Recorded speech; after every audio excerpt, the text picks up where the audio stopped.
My family background is that my grandparents, my father's parents came from China in the 1920s during the period of Chinese exclusion. The Chinese Exclusion Act was still in effect when World War II broke out.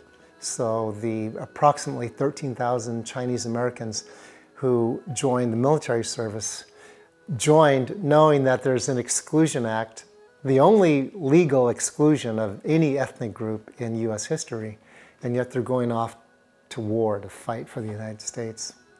So my dad faced an extraordinary amount of racism in the military, and that's where he just learned to work incredibly hard, the result of which he was honorably discharged with the rank of captain. He never said anything about what it was like when he came home from the war. Never said a thing, never told us stories about coming home.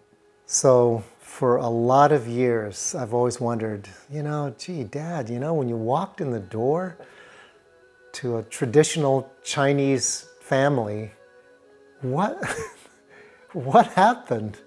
What was that like? And my grandfather was really hard on my dad.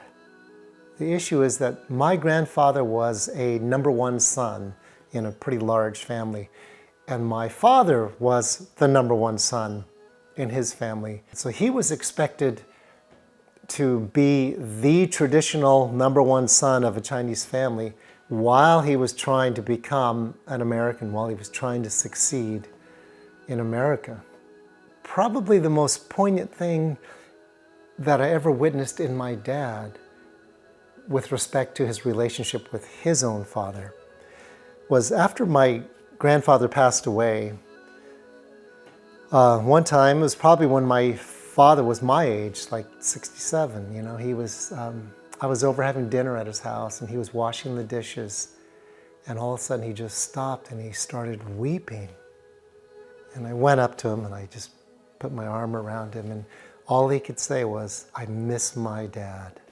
My dad knew something about his father other than he's very hard and strict on me. There was something that my dad saw in his father, and I needed to find out what that was. So I just spent evening after evening just kind of sitting with memories and looking at old pictures, especially of my grandfather, and just saying, talk to me.